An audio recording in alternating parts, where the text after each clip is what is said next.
ఒక lotion form అవుతుంది. బాగా అబ్జర్వ్ చేయండి, మనకి లోషన్ ఫామ్ అయింది. సో ఇది ఒక నేను చేసిన experiment. Next come to the oil skin వాళ్ళ ఎక్స్పెరిమెంట్ ఇప్పుడు. సో ఆయిల్ స్కిన్ వాళ్ళది ఎక్కువ ఆయిల్ సిక్రెషన్ ఉంటుంది, తక్కువ వాటర్ కంటెంట్ ఉంది బాడీలో. ఇప్పుడు మనము వాటర్ వేసి చూద్దాం.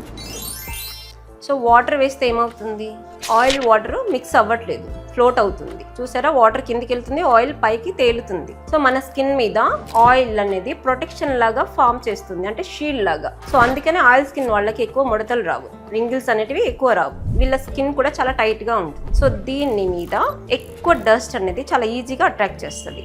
డస్ట్ చూడండి ఎలా పట్టుకుంటుంది. సో మీరు దీనికి వాడే క్లెన్జర్స్,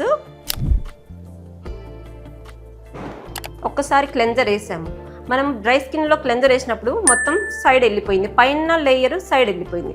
ఇప్పుడు చూడండి, కిందనున్న లేయర్ సైడ్ వెళ్ళిపోతుంది, పైన లేయర్ సైడ్ వెళ్ళలేదు.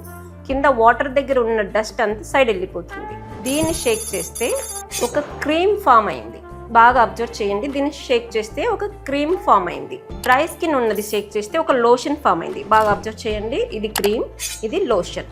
సో మన స్కిన్ ఇంత క్లిస్టర్గా మనం యూజ్ చేసే క్లెన్జర్స్ అనేది చాలా జాగ్రత్తగా మార్కెట్లో చూస్ చేసుకోవాలి. సో మనం ఒక క్రీమ్ తయారు చేసాం, ఒక లోషన్ తయారు చేసాం. ఈ లోషన్ ఎప్పుడు వాడాలి, ఆయిల్ స్కిన్ వాళ్ళు ఈ లోషన్ వాడాలి. లోషన్ ఆర్ జెల్ బేస్డ్ ఉన్న క్లెన్జర్స్ మాత్రమే మనం వాడాలి. ఎందుకంటే ఆల్రెడీ ఆయిల్ సిక్రెషన్ ఎక్కువ ఉంది, మళ్ళీ క్రీమ్ కంటెంట్ యూజ్ చేస్తే పోర్స్ బ్లాక్ అయిపోయి బ్యాక్టీరియా ఫామ్ అయిపోయి యాక్ని కింద తయారవుతుంది. అండ్ ఒక క్రీమ్ తయారు చేసాం కదా, ఈ క్రీమ్ ఆల్రెడీ డ్రై స్కిన్ ఉన్న వాళ్ళు చాలా ముడతలు ఉంటాయి, వాళ్ళకి ఆయిల్ సిక్రెషన్ తక్కువ ఉంటుంది, పిగ్మెంటేషన్ కూడా ఉంటుంది. సో రెగ్యులర్గా క్రీమ్ కంటెంట్ ఉన్న క్లెన్జర్ యూజ్ చేయడం వల్ల పిగ్మెంటేషన్ తగ్గుతుంది, రింకిల్స్ అంతా తొందరగా రావు. సో అర్థమైంది కదా, ఆయిల్ స్కిన్ వాళ్ళు, డ్రై స్కిన్ వాళ్ళు ఎవరు లోషన్ వాడాలి, ఎవరు క్రీమ్ వాడాలి అనేది. రిమైనింగ్ 3 టైప్స్ ఆఫ్ స్కిన్ గురించి మనం నెక్స్ట్ వీడియోలో మాట్లాడుకుందాం.